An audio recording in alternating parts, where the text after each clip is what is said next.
You likely know someone who seems uniquely wired for the world. They walk into a crowded space and instantly read the tension. They anticipate problems before anyone else notices, and when things fall apart, they remain entirely calm. We tend to attribute these abilities to a naturally high IQ, or what we loosely call street smarts. We see a sharp, highly capable mind and assume we are witnessing the product of innate natural talent. However, these specific traits often appear independently of academic performance or standard IQ scores. A person can struggle with a standardized test while possessing an elite ability to navigate high-stakes social or physical environments. This is the result of trauma-related adaptation.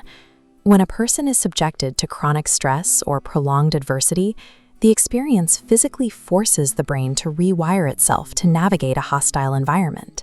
The people around them look at this rapid dread assessment and see a cognitive superpower, overlooking the high-stakes environment that made those skills necessary. Many of the traits we routinely praise as elite intelligence are actually the neurological scars left behind by past adversity. Take social intuition. On the surface, this looks like an uncanny ability to read a person's emotions in an instant. They immediately spot subtle inconsistencies in tone or a shift in body language. This level of intuition stems from a state of clinical hypervigilance. For a brain that grew up in an unpredictable or volatile environment, survival meant scanning for microscopic shifts. A forced smile or a slight drop in pitch carried critical information, because in the past, those tiny changes signaled a shift in safety. This turns pattern recognition into a weaponized predictive tool. Spotting an anomaly early minimizes the impact of the next crisis, and the brain never forgets.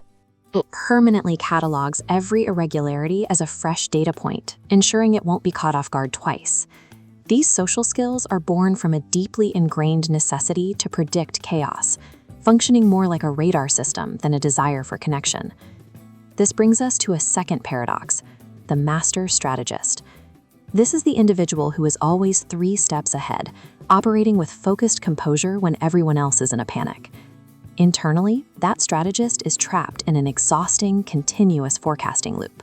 Their mind automatically generates worst-case scenarios, constantly asking, what could go wrong next, and immediately formulating backup plans. This composure reflects a nervous system that has practiced its stress response so many times it has become an automatic reflex. Constructing endless contingencies was the only mechanism they had to artificially reduce uncertainty in a world that, at one point, felt entirely out of control. This flawless crisis management is the result of a mind forced into a perpetual dress rehearsal for disaster. The primary drawback to these adaptations is that the system lacks an off switch. Even when the environment is completely safe, part of the mind stays actively on guard. You might find yourself unconsciously checking exits in a quiet restaurant or mentally solving phantom problems on a peaceful Sunday afternoon. The biological catch of trauma-related adaptation is that the nervous system struggles to distinguish between the cellular memory of a past threat and the objective reality of current safety. This continuous background processing requires a massive amount of cognitive energy. It keeps cortisol levels elevated, making deep rest or true physical relaxation exceptionally difficult to achieve. The survival engine is so incredibly effective at keeping the individual alive that it can actively prevent them from actually living. There is no denying the utility of these cognitive adaptations. They forge people who are remarkably observant, deeply resilient, and highly capable of navigating a chaotic world with speed and precision. However, labeling these traits as a superpower obscures their true nature. Every sharp observation and quick decision is fueled by a nervous system that remains perpetually overwhelmed. These abilities come with a heavy tax, as the brain remains in a state of high alert long after the danger has passed.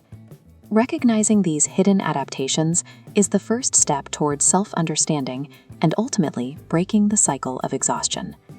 While survival forged these skills, the human mind thrives when it moves toward a state where it no longer has to be its own lookout.